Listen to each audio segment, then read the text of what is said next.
بسم اللہ الرحمن الرحیم۔ آج ہماری چوتھی نشست ہے، چوتھا پروگرام ہے، ٹھیک ہے؟ توجہ ہماری طرف رکھے، بہت متوجہ رہے۔ دیکھیں، یہ جو تعلیم و تربیت کا پروگرام ہے، تعلیم اور تربیت، تعلیم و تربیت، اس کے پیچھے بڑی گہری سوچ ہے، بہت گہرے منصوبے ہیں، سوچ ہے۔ وہ الگ بات ہے کہ اس کو ہم جلدی متعارف نہیں کر سکے۔ کئی علماء ہیں ماشاءاللہ، جو بھی آتے ہیں بڑے مطمئن ہو کے جاتے ہیں، اس لیے کہ یہ تجربات کی بنیاد پر ہے۔ الحمدللہ جو ہم کہتے ہیں وہ کر کے دکھاتے ہیں، الحمدللہ اللہ تعالیٰ کا بڑا فضل ہے۔ اور دیکھیں، میں ایک دفعہ پھر گزر جاتا ہوں، جو باتیں میں آپ کے سامنے اب تک ذکر کر چکا ہوں۔ سب سے پہلے تعلیم، تربیت، تعلیم و تربیت، تعلیمی تربیتی اصلاحی تحریک ہے، ایک تحریک ہے۔ ہر عالم، ہر مسلمان، ہر انسان، ہر علاقے کی ضرورت ہے، ہر ملک کی ضرورت ہے۔ ہمارے نبی کا مشن ہے نصب العین اقامت دین، نصب العین دین عملاً زندہ ہو جائے۔ طریقہ کار 4 شعبے ہیں: تعلیم، تربیت، خدمت، دعوت۔ اغراض و مقاصد: مسلمانوں کو دین کے ضروری علم سے روشناس کرانا، مسلمانوں کے گھروں میں تعلیم و تربیت کا ماحول قائم ہو جائے، مساجد عوامی تعلیم و تربیت کے مراکز بن جائے۔ یہ اغراض و مقاصد ہے۔ اس سے تو میرے خیال میں کسی کا اختلاف نہیں ہو سکتا۔ الفاظ بھی ایسے ہیں اور نظام بھی ایسا ہے کہ سب متفق ہوں گے۔ پھر اس کے لیے طریقہ کار کیا ہے؟ نصاب کی تیاری، ٹیم کی تیاری، تعارفی کورسز کا اہتمام، وقتاً فوقتاً آپ لوگوں کو جمع کرے، ان سے اس حوالے سے گفتگو کرے۔ ترانہ تعلیم و تربیت، اقبال کی دعا ہے۔ اقبال کی شخصیت کو ہم نے پہچانا ہی نہیں۔ میں کہتا ہوں اقبال کا جتنا بہتر تعارف ہم کراتے ہیں، جو اقبال کی سوچ تھی شاید بہت کم لوگوں نے کرایا ہو۔ اقبال کہتے ہیں جوانوں کو میری آہ سحر دے۔ آہ سحر کس کو کہتے ہیں؟ رات کے وقت اٹھ کے جو آواز ہوتی ہے نا، وہ بہت طاقتور آواز ہوتی ہے، بہت طاقت والی آواز ہوتی ہے۔ حدیث میں، قرآن میں اس کا ذکر ہے، میں تفصیل میں نہیں جاتا۔ جوانوں کو میری آہ سحر دے، پھر ان شاہی بچوں کو بال و پر دے۔ خدایا آرزو میری یہی ہے، میرا نوری بصیرت عام کر دے، میرا نوری بصیرت عام کر دے۔ تو اقبال کی دعا ہے۔ فارسی میں ان کے الگ اشعار ہے، اردو میں الگ ہے، ان کی ایک دعا ہے، اس کو ہم نے ترانہ تعلیم و تربیت کا نام دیا ہے۔ یا رب دل مسلم کو وہ زندہ تمنا دے، جو قلب کو گرما دے، جو روح کو تڑپا دے، پھر وادی فاراں کے ہر ذرے کو چمکا دے، پھر شوق تماشا دے، پھر ذوق تقاضا دے، محروم تماشا کو پھر دیدہ بینا دے۔ دیکھا ہے جو کچھ میں نے، اوروں کو بھی دکھلا دے، بھٹکے ہوئے آہو کو پھر سوئے حرم لے چل، اس شہر کے خوگر کو پھر وسعت صحرا دے، پیدا دل ویراں میں پھر شورش محشر کر، اس محمل خالی کو پھر شاہد لیلا دے۔ اس دور کی ظلمت میں ہر قلب پریشاں کو وہ داغ محبت دے جو چاند کو شرما دے۔ رفعت میں مقاصد کو ہمدوش ثریا کر، خودداری ساحل دے، آزادی دریا دے۔ بے لوث محبت ہو، بے باک صداقت ہو، سینوں میں اجالا کر دل صورت مینا دے۔ احساس عنایت کر آثاری مصیبت کا، امروز کی شورش میں اندیشہ فردا دے۔ میں بلبل نالا ہوں ایک اجڑے گلستہ کا، تاثیر کا سائل ہوں محتاج کو داتا دے۔ اور اس کی تشریح میں نے بقدر ضرورت پچھلے نشست میں کی تھی، اس کی تشریح میں نے آپ کے سامنے کی تھی، ٹھیک ہے؟ آج ایک اور چیز بتانی ہے، پھر پروگرام کے بارے میں آپ کو بتانا ہے۔ دیکھیں، دعا تعلیم و تربیت، الدعاء سلاح المؤمن، حدیث میں ہے دعا مومن کا ہتھیار ہے، ہتھیار، روحانی ہتھیار ہے۔ الدعاء مخ العبادہ، دعا عبادت کا مغز ہے، مغز۔ وَلَيْسَ شَيْءٌ أَكْرَمُ عَلَى اللَّهِ مِنَ الدُّعَاء، اللہ کے ہاں دعا سے بہت بڑی عزت والی چیز کوئی نہیں۔ پھر ایک دعا ہے حدیث کی، ظاہر بات ہے آپ صلی اللہ علیہ وسلم کی دعائیں ہیں، روزمرہ کی دعائیں ہیں، موقع مناسبت کے اعتبار سے آپ نے دعائیں بتائیں، بڑی بہت ہی مؤثر دعائیں ہیں۔ ان دعاؤں کے مجموعے سے ہم نے ایک دعا کا انتخاب کیا ہے تعلیم و تربیت کے لیے، اس کو عنوان دیا ہے دعائی تعلیم و تربیت، اور اس کا عنوان ہم نے رکھا اے اللہ قرآن کریم کو میرا ذوق اور مزاج بنا دیجیے۔ اے اللہ قرآن کریم کو میرا ذوق اور میرا مزاج بنا دیجیے۔ وہ دعا میں آپ کو بتاتا ہوں، حضرت عبداللہ ابن مسعود رضی اللہ تعالی عنہ سے روایت ہے، پہلے میں عربی کے الفاظ پڑھ لیتا ہوں۔ عن عبداللہ ابن مسعود رضی اللہ تعالی عنہ قال قال رسول اللہ صلی اللہ علیہ وسلم ما اصاب احدا قط ہم ولا حزن، یا یوں بھی کہہ سکتے ہیں ولا حزن، فقال اللہم انی عبدک وابن عبدک وابن امتک ناصیتی بیدک ماض فی حکمک عدل فی قضاؤک أسألك بكل اسم هو لك سميت به نفسك أو أنزلته في كتابك أو علمته أحدا من خلقك أو استأثرت به في علم الغيب عندك أن تجعل القرآن ربيع قلبي ونور صدري وجلاء حزني وذهاب همي إلا أذهب الله همه وحزنه وأبدله مكانه فرحا۔ قال فقيل يا رسول الله ألا نتعلمها؟ فقال بلى ينبغي لمن سمعها أن يتعلمها، رواه أحمد۔ حضرت عبداللہ بن مسعود رضی اللہ تعالی عنہ سے روایت ہے، کبھی آپ حدیث میں جائیں نا، حدیث کی دنیا میں، تو صحابہ میں بھی الگ الگ مقام ہے، سب گلدستے کے پھول ہیں، ہر پھول کا اپنا رنگ ہے اور اس کا اپنا وہ ہے، لیکن یہ ہے کہ ہر صحابی افقہ الامہ حضرت عبداللہ ابن مسعود ہے، اور قرآن کے سب سے ماہر ہے اپنے وقت میں۔ پھر حضرت عبداللہ ابن عباس کو اپنے وقت میں مقام ملا، یہ ہے افقہ الامہ، سب سے بڑے وہ ہے۔ جب حضرت عبداللہ ابن مسعود کی روایت کو آپ پڑھیں گے نا، آپ کو تفقہ اور علم ملے گا۔ اور ازہد الامہ ہے حضرت ابو ذر غفاری، ان کی روایت کو آپ دیکھیں دنیا سے بے رغبتی ملے گی۔ ہر صحابی کا اپنا وہ ہے، حضرت عمر کو دیکھیں، ہر کسی کو۔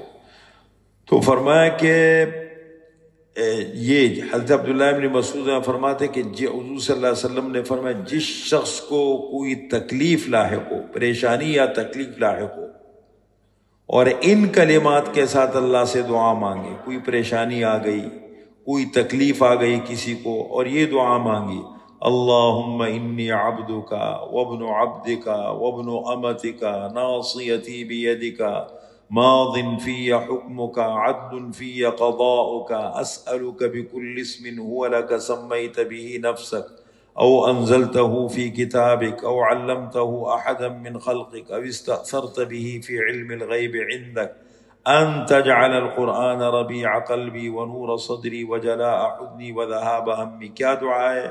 اللہم انی عبدک، اے اللہ بے شک میں آپ کا بندہ ہوں، وابن عبدک آپ کے بندے کا بیٹا ہوں، وابن امتک آپ کی بندی کا بیٹا ہوں، ناصیتی بیدک میری پیشانی آپ کے ہاتھ میں آپ کے قبضہ قدرت میں ہوں، ماض فی حکمک میرے بارے میں آپ کا حکم جاری ہے، جب تک میں ہوں اللہ کا حکم چل رہے، میں کیسے رہوں گا، زندگی کیسے گزاروں گا، میرا مستقبل کیسے گزرے گا، میری موت کب آئے گی، میری زندگی کیسے گزرے گی؟ اللہ کا حکم جاری ہے، عدل فی قضاؤک، میرے بارے میں آپ کا فیصلہ عدل و انصاف پر مبنی ہے، جو آپ کچھ کرتے ہیں بالکل عین انصاف ہے۔ اسألک بکل اسم هو لک سمیت بہ نفسک، میں آپ سے سوال کرتا ہوں آپ کے ہر اس نام کا واسطہ دے کر کے جو آپ نے اپنے لیے رکھا ہے، او انزلتہ فی کتابک، یا وہ نام جو آپ نے اپنی کتاب میں نازل کیا ہے، او علمتہ احدا من خلقک، یا اپنی مخلوق میں سے کسی کو سکھایا ہے، او استأثرت بہ فی علم الغیب عندک، یا اب تک وہ نام آپ نے پردہ غیب میں رکھا ہے۔ قیامت کے دن جب آپ صلی اللہ علیہ وسلم سجدے میں پڑھیں گے اور دعا کریں گے، آپ فرماتے ایسے الفاظ اللہ تعالیٰ آپ کی زبان مبارک پہ جاری فرما دیں گے، کیا ہے اللہ بہتر جانتے ہیں۔ تو یہ سارے ناموں کا واسطہ دے کے میں سوال کرتا ہوں، ان تجعل القرآن ربیع قلبی، یہ کہ قرآن کریم کو میرے دل کی بہار بنا دے، قرآن کریم کو میرے دل کی بہار بنا دیجئے، ونور صدری، اور میرے سینے کا نور بنا دے، وجلاء حزنی، اور میرے پریشانیوں میں میرے لیے روشنی بن جائے، وذہاب ہمی، اور میرے غم کو ختم کرنے کا ذریعہ بن جائے۔ فرمایا جس کو کوئی پریشانی یا تکلیف لاحق ہو، ان کلمات کے ساتھ اللہ سے دعا مانگے، الا اذهب اللہ ہمہ وحزنہ، اللہ اس کے غم اور پریشانی کو ختم فرما دیں گے، وابدلہ مکانہ فرحا، اور اس کی جگہ اللہ تعالیٰ خوشی عطا فرما دیں گے۔ حضرت عبداللہ ابن مسعود فرماتے ہیں، فقیل یا رسول اللہ، مجلس میں آپ نے یہ دعا ارشاد فرمائی، کسی نے مجلس میں کہا کہ اللہ کے رسول الا نتعلم، کہ ہم اس دعا کو سیکھے نہیں؟ فقال، آپ صلی اللہ علیہ وسلم نے فرمایا، بلا ينبغي لمن سمعها ان يتعلمها، ہر وہ شخص جس کو یہ دعا پہنچے اسے چاہیے کہ اسے سیکھ لے۔ یہ ہماری دعائیں تعلیم و تربیت ہے۔ اے اللہ قرآن کریم کو میرا ذوق اور مزاج بنا دے، کیسے قرآن سے تعلق قائم ہو۔ قرآن پہ دیکھو نا، موبائل پہ کتنے گھنٹوں گھنٹوں ہم بیٹھے رہتے، تھکتے نہیں ہیں، پریشان نہیں ہوتے۔ قرآن ذوق بن جائے، جس چیز میں دل لگتا ہے وہ چیز بہت آسان ہو جاتی ہے، شوق کو آپ چھین نہیں سکتے، اور زبردستی آپ کوئی چیز دے نہیں سکتے، شوق پڑ جائے۔ تو بہرحال اب ایسا ہے کہ آج یہ ہماری آخری نشست، کا مطلب یہ 4 پروگرام تھے وہ ختم ہو رہے ہیں، ٹھیک ہے نا؟ مکتب عشق کا دستور نرالا دیکھا، اس کو چھٹی نہ ملی، اس نے سبق یاد کیا۔ چھٹی اس کو ملتی ہے جو فارغ، چھٹی ہے نہیں، کام کرنا ہے بھائی، کام کرنا ہے انشاءاللہ، اور کام میں برکت ہے، سکون ہے، زندگی ہے۔ اب ایسا ہے کہ دیکھیں، ایک تو یہ ہم نے پروگرام آپ کو کرائے، اب اصل تربیت کا سلسلہ شروع ہو گیا۔ آپ حضرات نے ہمارے ماحول کو دیکھا، تشریف لائے، بیٹھے، کوئی باقاعدہ بہت بڑے پیمانے پہ پروگرام ہم نے نہیں اٹھایا، بس 3 ساتھی ہمارے پاس، میں پھر دوہرا لوں، پہلی نشست میں بھی میں نے اعلان کیا تھا، ان ساتھیوں کے نام لیے تھے، دوبارہ لے لیتا ہوں۔ ہماری اہلیہ کا انتقال ہوا، تعزیت کے لیے مختلف حضرات تشریف لائے، علماء بھی آتے رہے، اب تک لوگ آ رہے ہیں۔ تو 3 علماء تشریف لائے، مولانا حمود الرحمان صاحب، مولانا مسعود الرحمان صاحب، اور مولانا کیا ہے نام بھول گیا، روح الامین صاحب، وہ تینوں تشریف لائے۔ تو انہوں نے جب ہمارا سنا، کہنے لگے بھائی کوئی آئے نہ آئے ہمیں شروع کرا دو، تو آپ حضرات کے ہاں ترتیب چلتی ہے، سلسلہ چلتا ہے، آپ لوگوں کو سکھاتے ہیں عوام کو، تو ہمیں کم از کم شروع کرا دو۔ تو ان کے کہنے پہ ہم نے جب ارادہ کیا تو ہم نے کہا چلو کچھ اعلان کر دیتے ہیں۔ وہ اعلان کے نتیجے میں الحمدللہ کافی علماء تشریف لائے، عوام بیٹھے، اس کے اندر لوگ بیٹھے، الحمدللہ ایک سلسلہ شروع ہو گیا۔ بنیاد پڑ گئی نا، اب یہ بنیاد پڑ گئی ہے، بس یہ پڑ گئی ہے، اب یہ سلسلہ چلتا رہے گا۔ تو اس کے لیے کیا ترتیب ہوگی؟ جو حضرات تشریف لائے ہیں، اب مستقل بنیادوں پر جو چاہتے ہیں کہ ہم اپنی مسجدوں کو، امام ہیں، اپنی مسجدوں کو بہتر آباد کریں، مدرس ہیں، بہترین طریقے سے پڑھائیں، وقت کی پابندی ہو، کتاب وقت پہ ختم ہو، حل الکتاب ہو، غیر ضروری گفتگو نہ ہو ادھر ادھر کی، خود اپنے آپ کو عمل جاؤ. ما اصابکم من مصیبت فبما کسبت ایدیکم، دین میں ہو یا دنیا میں جو مصیبت تکلیف آتی ہے اپنے ہاتھوں کی بدولت آتی ہے. وقت پہ کام نہیں کرتے، طریقے سے کام نہیں کرتے، پھر کام گلے پڑ جاتے ہیں. یہی ہوتا ہے نا. اگر میں وقت کی پابندی کروں اصول کے ساتھ، سکون ہے، پریشانی نہیں ہے. تو محلوں میں ہمارا کردار ہو، خاندان میں ہمارا کردار ہو، ہم مؤثر بنے، موقع شناسی ہمیں ملے، مزاج شناسی ہمیں ملے، ہم ایک اچھا کردار ادا کریں.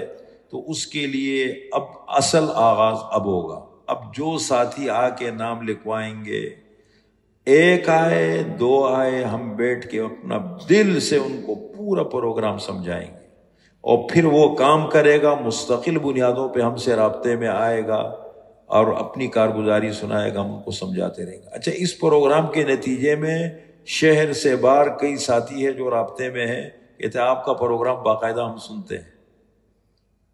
سنتے ہیں اور ہم باقاعدہ رائے لے رہے ہیں. ہم نے کہا انشاءاللہ آہستہ آہستہ. تو ایک تربیتی نشست ہم شروع کریں گے ہفتہ وار. ایک ساتھی آئے دو آئے، وہ آتے اپنی ہمارے ساتھ بیٹھے، ہم ان کو سمجھاتے رہیں گے. انشاءاللہ وہ اپنا کام کرتے رہے گا آہستہ آہستہ. اپنی ترتیب سے آئے، بیٹھے ہمارے ساتھ، کارگزاری سنائے، کیا رکاوٹ پیش آ رہی ہے، کیا مشکل پیش آ رہی ہے، کام کرنے کا طریقہ کیا ہے. یہ اسی طریقے سے مالتاف صاحب نے گفتگو فرمائی ابھی نا. مالتاف صاحب نے کہتے کہ آپ صلی اللہ علیہ وسلم کے وعظ و نصیحت کا جو سلسلہ ہوتا تھا وہ یک طرفہ نہیں ہوتا تھا، طرفین سے ہوتا تھا. وَتَعَاوَنُوا عَلَى الْبِرِّ وَالتَّقْوَى، تعاون ہے نا، تعاون یتعاون، تعاون باب تفاعل و باب مفاعلہ میں طرفین سے ہوتا ہے. سب ایک دوسرے کے ساتھ تعاون کریں گے، اسی طرح کام چلتا ہے. تو ایک تو تربیتی نشست کا آغاز ہم کریں گے. آپ اپنے نام سکون سے آج لکھوائیں، کبھی تشریف لائیں، ہمارا فون نمبر لے جائیں، فون پہ رابطہ کر کے آئیں گے.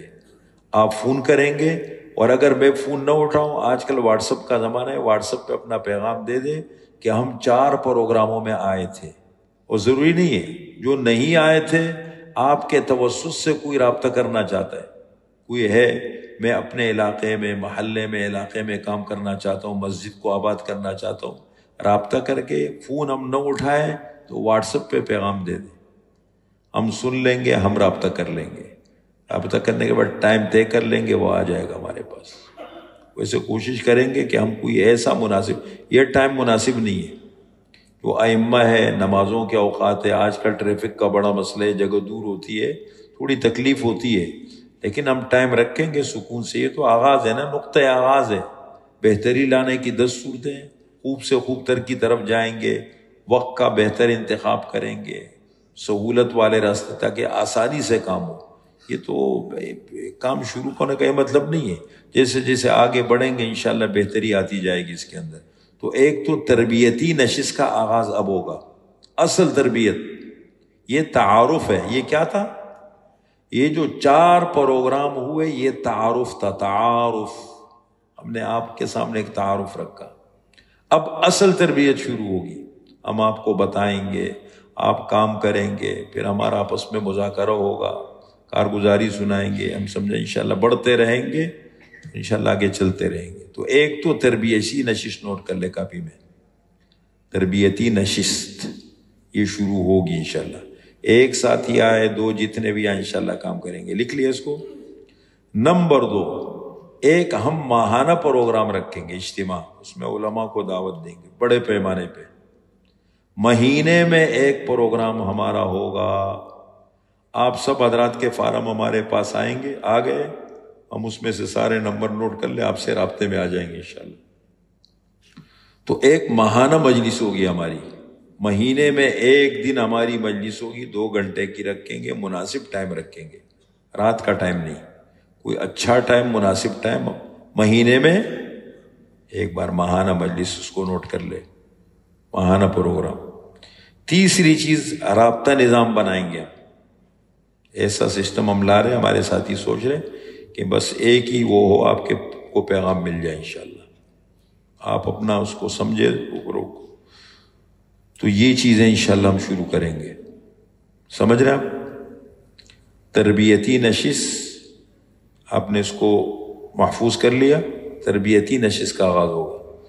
عام ساتھی بھی ہمارے یہاں پروگرام چلتے ہیں، رابطہ رکھنا چاہے، کام کرنا چاہے، آپ کو بھی انشاءاللہ رہنمائی دیں گے۔ عوام کا تو سلسلہ ہمارے الحمدللہ چل رہا ہے، بہت اچھا سلسلہ ہے، بہترین ہے۔ تربیتی نشست ہوگی ہفتہ وار، اس میں جو بھی آنا چاہے وہ آ کے، اس میں یہ نہیں کہ مستقل بنیادوں پہ آتا رہے، وہ آ کے اپنی تربیت جو بھی ہے جس حد تک ہے مکمل کر لی، وہ اپنا کام شروع کرے گا، پھر ہم سے رابطے میں رہے گا، پھر وہ اپنے گھر اپنا کام کرتے رہے، بس ہم سے رابطے میں رہے انشاءاللہ، ہم ان کو ترتیب سمجھاتے رہیں گے۔ تو ایک تو تربیتی نشست ہو گئی۔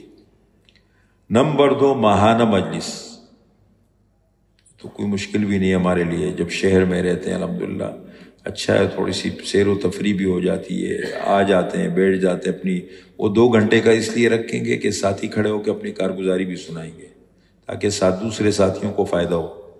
ساتھی کھڑا ہوگا، اس کو سوال ہوگا، اس کو موقع دیا جائے گا کہ بھائی آپ نے ایک کام شروع کیا ہے، درس قرآن دے رہے ہیں۔ دیکھیں 2 چیزیں ہیں، عوام میں آپ کام کریں گے نا، 2 چیزیں، ایک ہے دروس، اگر آپ امام ہیں، ایک ہے دروس لیکچر، دروس مختصر جامع،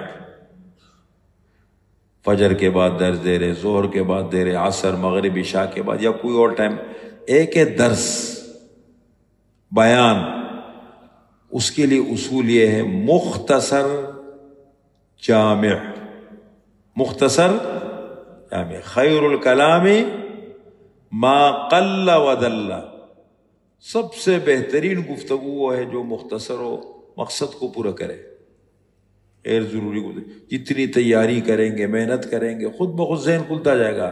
جب انسان دل سے محنت کرتا ہے، فکر مند ہوتے ہیں، راہیں خود بنتی ہے۔ والذین جاہدوا فینا لنہدینہم سبیلنا، سبلنا ہے،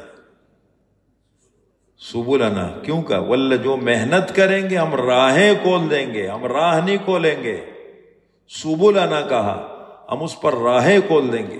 محنت کسی کی ضائع نہیں، آپ کی فکر آپ کی طاقت ہے، آپ کا طریقہ کار آپ کا راستہ ہے، سمجھ رہے ہیں؟ آپ کی فکر اور سوچ یہ ہے طاقت، یہ منزل ہے، اس کے لیے طریقہ کار ہے نا آپ کا، وہ راستہ ہے۔ ایک منزل ہے اور ایک راستہ ہے۔ منزل کی جستجو میں کیوں پھر رہا ہے راہی، اتنا عظیم ہو جا کہ منزل تجھے پکارے۔ حضرت مولانا ابوالحسن علی ندوی رحمۃ اللہ علیہ نے ایک کتاب لکھی ہے، پا جا سراغ زندگی، زندگی کی حقیقت کو پا جاؤ، ٹھیک ہے نا؟ اپنے من میں ڈوب کر پا جا سراغ زندگی، کہتے اپنے من میں ڈوب کے بیٹھا ہوا ہے، سوچ رہے، مسجد میں مصلی پہ بیٹھا ہوا ہے، اپنے حجرے میں بیٹھا ہوا ہے، کمرے میں سوچ رہے میری مسجد مؤثر کیسے بنے، میرا محلہ اچھا کیسے بنے، اور یہاں اچھا کام ہو، اچھی ٹیم ملے، اچھے ساتھی ملے، فکر ہے، بیٹھا ہوا ہے۔ کہاں ہے علماء میں فکر؟ دل سے بتاؤ کہاں ہے فکر؟ ہماری فکر کہاں ہے؟ نمازوں کی پابندی ہو، اگر آپ حافظ ہے آپ قرآن پڑھے، فجر میں کم از کم قرآن پڑھے، اگر قرآن پکا ہے، نہیں ہے اپنے اوپر اعتماد کوئی بات نہیں، غیر حافظ ہے کوئی بات نہیں، آپ اچھے رکوع کا انتخاب کریں، مزہ آتا ہے یار، قرآن پڑھے آدمی، کوئی سمجھے نہ سمجھے، آپ اچھے رکوع کا انتخاب۔ اب غفور صاحب نے رکوع پڑھی، دیکھو میں نے نہیں بتایا، خود سے پڑھا، بہترین موقع مناسبت کے اعتبار سے رکوع کا انتخاب کیا، مزہ آتا ہے۔ قرآن تو زندہ کتاب ہے یار، اس کو پیش کرو، اور قرآن اپنا راستہ خود بناتا ہے، کوئی سمجھے نہ سمجھے، آپ جب دل سے رکوع کا انتخاب کر کے پڑھیں گے نا، یقین جانے اس کے اثرات آپ کے ماحول پر روحانی طور پر پھیلیں گے۔ تو کتاب لکھے، اپنے من میں ڈوب کر پا جا سراغی زندگی، تو اگر میرا نہیں بنتا نہ بن، اپنا تو بن۔ اور پھر اس میں لکھ کے دیکھے تقریریں، دینی مدارس میں جہاں تشریف لے گئے مولانا ابوالحسن ندوی صاحب، وہاں بیانات کیے، ان بیانات کو کسی نے جمع کیا، اس کا خلاصہ 2 باتیں، اپنے اندر اخلاص پیدا کرو اور اپنے اندر اختصاص پیدا کرو، بس اپنے اندر اخلاص پیدا کرو. اخلاص تو پیٹرول ہے نا، اس کے بغیر تو کام ہوتا نہیں ہے. اخلاص پیدا کرو، اللہ کے لیے کام کرو، مخلوق سے طمع مت رکھو، لالچ مت رکھو، امیدیں مت رکھو لوگ ہماری تعریف کریں گے. کام کرو بس اللہ کا. وقت آنے پر تعریف پہ خوش نہیں ہونا چاہیے، اور کسی کے نے آپ کو توجہ نہیں دی دل نہیں توڑنا چاہیے. اپنا کام مشن میں ڈوب جاؤ. پناہ فی اللہ کی تہ میں، پناہ فی اللہ کی تہ میں بقا کا راز مضمر ہے. اسے مرنا نہیں آتا، اسے جینا نہیں آتا. تو کہتے اپنے اندر اخلاص پیدا کرو اور اپنے اندر اختصاص پیدا کرو. اخلاص، اختصاص، اخلاص پیدا کرو. اور اختصاص کے معنی جس چیز کو کرنا ہے نا دل سے کرو، پڑھ جاؤ اس کے پیچھے. قاعدہ پڑھانا ہے، قاعدے کا ایک قاری صاحب ہے، قاعدے کا ماہر ہے، آپ کا نام ہو جائے کہ فلاں بندہ قاعدے کا ماہر ہے، بس یہ بھی بہت بڑی نعمت ہے. ایک بندہ ہے نماز سکھاتا ہے، دل سے سکھاتا ہے، لوگوں کو نمازیں سکھاتا ہے ایسا دل سے. ایک بندہ ہے لوگوں کو کلمے سکھاتا ہے، بہترین سکھاتا ہے، اس نے اس کو مشن بنا لیا. ایک بندہ ہے لوگوں کو مسنون دعائیں سکھاتا ہے اور بڑے دل سے سکھاتا ہے، یہ بھی مہارت ہے. ایک بندہ درس قرآن کا ماہر ہے. بڑا مختلف طریقے ہیں، لیکن ماہر بنے اس میں، مہارت، دل سے مطالعہ ہو، اس کے پیچھے پلاننگ ہو، فکر ہو کہ مجھے اس کو بہتر انداز میں کیسے پیش کرنا ہے. یوں پیش کرو، یوں پیش کرو، جیسے دل چاہے پیش کرو اس کو. تو یہ چیزیں ہیں. ایک تو مختصر جامع، دروس مختصر جامع، اور کورس تو ظاہر بات ہے ہم نے 1 گھنٹہ رکھا ہے نا، ابھی ہمارا 1 گھنٹہ نہیں ہوا. آپ نے نوٹ کیا ہوگا ہمارا پروگرام وقت پہ ختم ہوتا ہے، 1 گھنٹے کا کہتے ہیں گھنٹے پہ ختم ہو جاتا ہے. عادت ہو گئی ہے، غیر اختیاری عادت ہو گئی ہے. وقت آنے پر ہمارے جمعے کا مثال سلسلے 2-3 منٹ 4 منٹ دیکھو، آپ کا حق ہے، آگے پیچھے ہو جائے. کمال یہ وقت پہ ختم کرے اپنے درس کو. لیکن ایک دروس مختصر جامع، بہت لمبے نہ کرے. اور کورس وہ تو ظاہر بات ہے آپ اس کا ٹائم مقرر کریں گے، اس میں وہی لوگ آئیں گے جو داخلہ لیں گے آپ کے پاس. آپ نے کوئی کورس رکھا، میں عربی پڑھانا چاہ رہا ہوں، میں سیرت کا کورس کرانا چاہ رہا ہوں، میں تفسیر کا کورس کرانا چاہوں، فقہ حدیث کا کورس ہے، کوئی بھی کورس آپ کرانا، ضروریات دین ہے، تو اس کا ایک ٹائم آپ رکھیں گے نا کہ یہ ٹائم ہے، 1 گھنٹے کا کورس ہے، ہفتے میں اتنے دن ہیں، اس کے لیے ٹائم مقرر ہو. اپنے ٹائم کی پابندی کریں، اپنے ٹائم کی پابندی کریں آپ اس کا. تو یہ چیزوں کا آپ ذرا تھوڑا سا خیال رکھنا ہے. ابھی جو حضرات آئیں گے، دیکھیں ابھی آپ ہمارے ساتھی بن گئے، یہ آپ کی مسجد ہے، آپ کا مرکز ہے. آپ دل سے آئیں گے یہاں سے ہمارے ساتھ، انشاءاللہ ہمارے دروازے آپ کے لیے کھلے ہیں. ہم انشاءاللہ آپ کو بہتر سمجھو، ہمیں آئے گا، جو نہیں آئے گا وہ ایک الگ چیز ہے. جو ہمیں سمجھ آئے گا آپ ہمارے پاس آئیں گے، انشاءاللہ ذرہ برابر بخل نہیں کریں گے، بہتر سے بہتر انداز میں آپ کو سمجھانے کی کوشش کریں گے. شاید ایک کام میں نہ کر سکوں، وہ آپ کر لے تو میرے لیے صدقہ جاری ہے، میرا کیا جاتا ہے. اگر ایک کام میں نہیں کر سکا اور ایک ساتھی نے کر لیا تو میرے لیے، میرا تو حصہ ہو گیا اس کے اندر، صدقہ جاریہ بن گئی نا. الحمدللہ اس میں بخل نہیں کریں گے، دل سے سکھائیں گے آپ کو، آپ کے ساتھ انشاءاللہ قدم قدم پر رہیں گے، رہنمائی کریں گے. ہم تو اصول کی تلاش میں ہیں اور بامقصد لوگوں کی تلاش میں ہیں. حلقہ بہت بڑا ہو گیا ہے، تعلقات والے بہت زیادہ ہو گئے ہیں، لیکن ٹائم کو بچانے کی کوشش کرتے ہیں اور بامقصد لوگوں کی تلاش میں ہیں. بامقصد اچھے لوگ ملے، جو چاہے وہ کسی بھی قسم کے ہو. دیکھیں دین کے مختلف شعبے ہیں، آپ اچھا پڑھانا چاہتے ہیں، آپ اچھے کسی بھی حوالے سے جو اپنا کردار، کام کے لوگ ملے، ہمیں کام کے لوگ چاہیے، ہم مل کے کچھ کام کریں، بامقصد لوگ. ٹائم ضائع کرنے، ہوٹلوں پہ گھومنے کا شوق مجھے نہیں ہے، کھانوں کا شوق ہمیں نہیں ہے، اچھی گاڑی رکھنے کا شوق ہمیں نہیں ہے، باقی چیزوں کا سوال. الحمدللہ اللہ تعالیٰ نے دل غنی کر دیے. بس ایک نعمت ہے جو اللہ نے دی، ہم چاہتے ہیں ساتھیوں کی طرف منتقل ہو جائے. علماء کی طرف، امت کی طرف، لوگوں کی طرف، اب معاشرے میں کردار ادا کرے۔ انگریز نے کیسے محنت کی، دیکھو 1600 میں انگریز آیا، 1600 میں، اور 1800 میں ایسٹ انڈیا کمپنی کے نام سے کاروبار کے لیے نا، اس زمانے میں سونے کی چڑیا کہتے تھے ہندوستان کو، سونے کی چڑیا، کاروبار کا مرکز، اور 1800 میں پورا قبضہ کر لیا۔ قبضہ تو کر لیا، لیکن کہ ان لوگوں کی سوچ اور دماغ کو کیسے کنٹرول کرے یہ سمجھ نہیں آ رہا تھا۔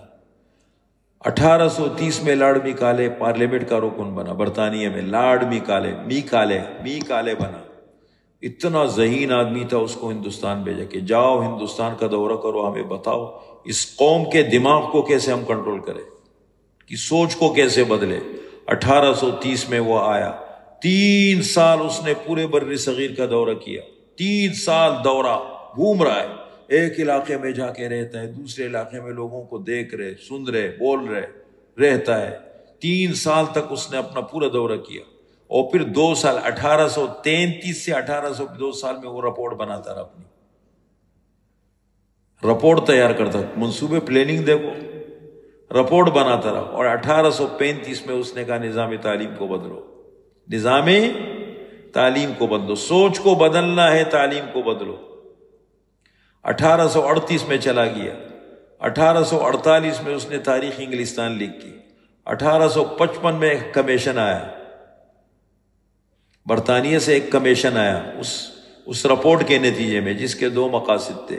سرکاری اداروں میں ملازمت ان لوگوں کو دی جائے گی جو انگریزی جانتا ہو، ورنہ ملازمت نہیں دیں گے، اور 3 کالج بنوائے۔ Number 2 3 college, Bombay, Calcutta, Madras. 1856 میں میکالے کو لارڈ کا خطاب ملا، لارڈ میکالے۔ علامہ اقبال اپنے اشعار میں بیان کرتے ہیں، اقبال کو ہم نے تعلیم کے حوالے سے اقبال کو ہم نے سمجھے، بہت گہرا آدمی تھا، ہم نے قدر ہی نہیں کی۔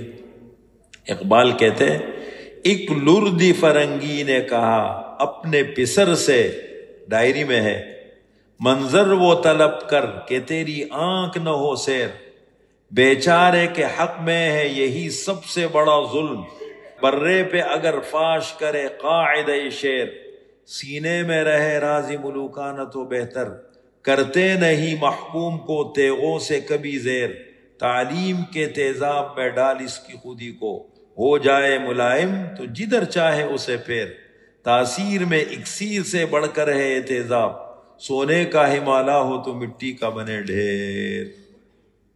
اب دیکھو مسلمانوں کے بچے ہیں، دماغ وہی ہے۔ میں کبھی بچوں کو بڑے غور سے دیکھ رہا ہوتا ہوں۔ آج میں مدرسہ کام چیک کرنے جا رہا تھا، محلے کے 2 بچے آئے تو مجھے دور سے دیکھ کے سلام کرنے گیٹ پہ میرے پاس آ گئے، ایک تھا سمامہ اور ایک تھا ریان، سمامہ اور ریان۔ تو میں نے کہا کیا ہو، کہاں سے آ رہے ہو؟ کہتے قاری صاحب پارک گئے تھے، کوئی ساتھی نہیں ملے تو واپس آ گئے۔ تو میں نے کہا آپ بہت دل برداشتہ ہو، اور دیکھو نا پریشان نظر آ رہے ہو، ساتھی نہیں ملے، کھیلنے کا موقع نہیں ملا۔ ہم آپ کے غم میں برابر کے شریک ہیں، ہم آپ کے غم میں برابر کے شریک ہیں۔ گلے ملا تو پھر میں نے کہا آ جاؤ میرے ساتھ گاڑی میں بیٹھو۔ کہتے کہاں لے جا رہا؟ میں تم بیٹھو تو صحیح ہے۔ لے جا کے وہاں میں کام کر رہا تھا، پوری بلڈنگ پہ گھمایا اوپر نیچے، وہاں پڑھ کے پھر لیا۔ ابھی کہاں ہے سمام؟ آیا ہوا ہے، کھڑے ہو جاؤ۔ دیکھو سادہ سوٹ بھی پہن کے آ گیا اس وقت میں۔ ریان کا ہے نہیں آیا؟ اچھا۔ تو یہ الحمدللہ محلے میں اتنے اعتماد کی فضا ہے، 3-4 مسئلے ابھی پیش آئے، الحمدللہ اتنے بہتر انداز میں حل ہو گئے۔ اعتماد ہے سب ہے الحمدللہ، اس لیے کہ الحمدللہ کوئی تمہ لالچ نہیں، اپنا ذاتی تمہ لالچ نہیں کسی سے، نہ ضرورت ہے الحمدللہ۔ لیکن میں گزارش کرتا ہوں کہ دیکھیں کام تو کرنا ہے نا۔ تو دیکھو لارڈ میکالے نے کتنی محنت کی، کیسے ہماری سوچ کو، اب دیکھو اب ماحول گیا، اب انقلاب آئے گا تو دنیا بدلے گی، ٹھیک ہے نا۔ اگر ایک مولوی آ کے اسمبلی میں بیٹھ جائے، عبید الرحمان آ کے اسمبلی میں بیٹھ گیا، جو وزیر اعظم عبید الرحمان عباسی، کبھی نہیں بدلے گا قوم کا ذہن جمہوریت کے راستے سے، کبھی نہیں بدلے۔ اب انقلاب آئے گا اور پھر ان لوگوں کو ہم نکالیں گے۔ وہ کوئی گیا کسی کے پاس جو ہے نا، وہ ایک شیر بکریوں میں پھر رہا تھا، کہنے لگے تمہیں پتہ ہے تم کون ہو؟ اس نے کہا میں بکری ہوں۔ اس نے کہا نہیں تم شیر ہو، اس نے کہا نہیں میں بکری ہوں. کیسے سمجھا؟ وہ اقبال کہتے وہ فریب خرد شاہی جو پلا ہو کرگسوں میں، اسے کیا خبر کہ کیا ہے رہو رحم شہبازی. ایک شاہین جا کر کے، شاہین پرندوں کی دنیا کا بادشاہ، گدوں میں رہنے لگا. کرگس جو مردار کہتا ہے وہاں رہنے لگا، اس کے طور طریقے اختیار. اقبال کہتے اس بیچارے کو کیا پتہ ہے کہ یہ شاہین ہے. پرواز ہے دونوں کی اسی ایک فضا میں، کرگس کا جہاں اور ہے شاہی کا جہاں اور. وہ فریب خوردہ ہے. دیکھو نا کیسے انگریز نے ہمارے ساتھ، اب اس سوچ کو کیسے بدلیں گے. ہمت نہیں ہارنی ہے. ہمارے نبی نے ہمیں ہار نہیں سکھائی. ہمت آگے بڑھنا ہے، ہمت کرنی ہے، کام کرنا ہے، ٹیم بنانی ہے، مسجدوں کو آباد کرنا ہے، اپنی ذمہ داری کا احساس کرنا ہے. انشاءاللہ ٹھیک ہے، کام کرنا ہے اور بالکل دل سے انشاءاللہ کام کریں گے، شروع کریں گے. تو یہ 3 باتیں میں نے آپ کے سامنے رکھی ہیں. تربیتی نشست، جو ساتھی چاہتے اب رابطہ شروع، اب دل سے رابطہ شروع کریں. اب اصل علم ملے گا آپ کو. جب آؤ گے ہمارے پاس ہم دیں گے آپ کو انشاءاللہ. ماہانہ مجلس ہم رکھیں گے، وہ آپ کو پیغام مل جائے گا انشاءاللہ. وہ پھر ہم رکھیں گے، مہینے میں 1 مرتبہ جمع ہوں گے، اور بہت مؤثر اچھا پروگرام ہوگا. اور رابطہ نظام کی ایک شکل بنائیں گے. یہ ہوگا. اب صرف آخری چیز کھانے کی ترتیب، کیونکہ ہمارے ہاں کا بہت اہم وہ ہے. جہاں رہو پلیٹ صاف کرو. تقریب میں، گھر میں، کسی بھی جگہ ہو، اپنی عادت ڈالو پلیٹ صاف کرو. اس کا طریقہ ہے زیادہ پلیٹ کسی نے ڈالا نا تو اس کے بجائے ہاتھ کہیں سے دھو کے جایا کرو. اس کے بجائے ایک سنت پر عمل کرنے کے لیے کسی کو تکلیف دینا، وہ کہتے ہیں حجر اسود کو بوسہ دینا کیا ہے؟ افضل ہے. مسلمان کو تکلیف دینا حرام ہے. اب وہ اس جائے گھسے گا، اندر جھگڑا کرے گا، دے گا. بھائی اس کے بعد استلام کرو، بسم اللہ اللہ. فقیہ آدمی کیا کرے گا؟ فقیہ استلام کرے گا. اور جاہل فضیلت کے چکروں میں بھاگنے والا کیا کرے گا؟ گھسے گا، اپنا بھی گریبان پھاڑے گا، دوسروں کا بھی پھاڑے گا. آپ صلی اللہ علیہ وسلم نے حجۃ الوداع میں بوسہ نہیں دیے. تو اسی طریقے سے میں گزارش کرتا ہوں کہ ایک تو عادت، بجائے پلیٹ آپ ایک پلیٹ مانگو اس سے، اس کو بولے 1 چمچ اور 1 پلیٹ لیو. سالن زیادہ ہے، اپنے پلیٹ میں اتنا ڈالو جتنا کھا سکتے، وہ باقی ضائع نہیں ہوگا. وہ گھر واپس جا کے پتیلے میں پڑ جائے گا. کر سکتے نا؟ ہم اس کی عملی شکل آپ کو بھی دکھائیں گے. پلیٹ صاف کرو جہاں رہو. جو پلیٹ صاف کرے، حدیث میں کیا ہے؟ پلیٹ اس کے لیے دعا کرتی ہے. ترمذی شریف کی روایت ہے. جو پلیٹ صاف کرے، پلیٹ اس کے لیے دعا کرتی ہے. پکی عادت ڈالو. یہ ہمارے صدیق میں کوئی بھی پڑھتے ہیں، ہم نے عادت بنائی ہے کہ ہماری پہچان ہے پلیٹ صاف کرنا. یہ عادت کم ڈالو، ضرورت پڑ گئی اور ڈال دو، کوئی بات نہیں. نمبر 2 ہے چپل صحیح اتارا کرو. کسی مجلس میں جاؤ، گھر میں جاؤ، گھر میں بھی کمرے کے ساتھ چپل صحیح اتارو. عادت ڈالو. یہ عادتیں ہیں، بنیادیں. نمبر 3 موٹر سائیکل گاڑی آپ کے پاس ہے، سکون سے صحیح کھڑی کرو، اچھی جگہ پہ لگاؤ. یہ اپنی عادت بناؤ. تو ابھی انشاءاللہ کھانا ہوگا ہمارا، تمام ساتھی شرکت فرمائیں گے، ترتیب سے بیٹھیں گے. ایسے نہیں کہ آدھے ادھر بیٹھ گئے، جیسے آج کل مسلمانوں کی صف ہوتی ہے، ادھر کھڑا ہو گیا، ایک ادھر کھڑا ہو گیا. بھائی نئی صف کہاں سے شروع کرتے ہیں؟ امام مؤذن کے پیچھے سے. تو آپ کھانا شروع کریں گے ترتیب سے بیٹھے. یہ نہیں کہ وہ جگہ خالی آپ ادھر بیٹھ گئے. ایک دسترخوان کو سکون، کوئی جلدی نہ کرے. دوستوں کے چکر میں نہ بیٹھے کہ میرا دوست ادھر بیٹھ گیا تو میں ادھر کیوں بیٹھ گیا. اس چکر میں نہ پڑے. جہاں مناسب جگہ ملے وہاں بیٹھے. تو آپ حضرات ابھی تشریف لے کے جائیں گے کہاں پر؟ دسترخوان پر. ٹھیک ہے، تھوڑی دیر میں. تو آپ نے چند کام کرنے ہیں. ایک تو ترتیب سے بیٹھے، سکون سے، کھلا کھلا آزاد بیٹھے، ماشاءاللہ جگہ کھلی ہے. دوسری بات یہ ہے کہ دیکھیں جب ہم نے کھانا لگایا ہے تو چاول ہے ڈشوں میں، سالن ہے اس میں، کیا ٹرے اس کے اندر ہے، کیا نام ہے، ڈونگوں میں. آپ کے لیے دیکھیں الگ پلیٹیں ہوں گی ہڈیاں ڈالنے کے لیے. آپ نے کھانا کھا لیا نا، ہڈی، تو وہ ہڈی ہے یا کوئی چیز ہے تو اس میں ڈالیں. اور آپ کو معلوم ہے کہ چاول کا دسترخوان بالکل صاف ہے، چاول کا دانہ نیچے گرے، روٹی کا ٹکڑا نیچے گرے، اس کو کیا کرنا چاہیے؟ اٹھا کے کھانا چاہیے، ضائع نہ کریں اس کو، ٹھیک ہے؟ الا یہ کہ ایسی چیزوں کھانے کے قابل نہ ہو تو اس کو ایک دانہ بھی نیچے نہ گرے. ہم چیک کریں گے کہ آپ کام کر سکتے ہیں معاشرے میں یا نہیں. گفتگو بہت زبردست کرتے ہیں لیکن پلیٹ صاف نہیں کرتے. میں یقین دلاتا ہوں آپ کو کہ آپ دین کی اچھی خدمت نہیں کر سکتے. تقریر ہی کرتے رہیں گے. جو سنتوں کو زندہ نہیں کر سکے وہ تقریر ہی کرے گا. آپ کو واہ واہ واہ لوگ مل جائیں گے، زمزم کا پانی حضرت دے دیا، کسی نے ہدیہ لا کے دے دیا، اور حضرت کا وعظ کی چال چل، اپنی چال بھی بھول گیا. یہ تو ہو جائے گا لیکن آپ مؤثر نہیں بنیں گے. آپ کی دعوت میں سنتوں کو زندہ کرو. تو آپ نے ہڈیاں کس میں ڈالنی ہے؟ بالکل جو سامنے ہڈیوں کی پلیٹیں ہوں گی اس کے اندر ڈالیں گے. اتنا ڈالے، آپ کے پاس سامنے ٹرے ہے، ڈونگا ہے، اس سے اپنی پلیٹ میں اتنا ڈالے جتنا ختم کر سکتے. کم پڑ جائے پھر لے لے. تو آپ حضرات یہ کام کریں گے. آج اپنے عمل سے یہ ہمارے چاروں پروگرام کا نچوڑا خلاصہ یہ ہے کہ پلیٹ صاف کرے، کھانا ضائع نہ ہو، ڈھنگ اور طریقے سے انشاءاللہ سکون سے کھائے، ٹھیک ہے؟ اور آج الحمدللہ 4 نشستیں ہماری مکمل ہو گئی. اب ہم نے 3 باتیں کیا دی آپ کو. پہلی بات، تربیتی نشست کے لیے آپ ساتھی رابطہ کر سکتے ہیں. ماہانہ مجلس کے لیے آپ کو اطلاع دی جائے گی، رابطہ نظام بنا لیا جائے گا. وآخر دعوانا ان الحمد للہ رب العالمین.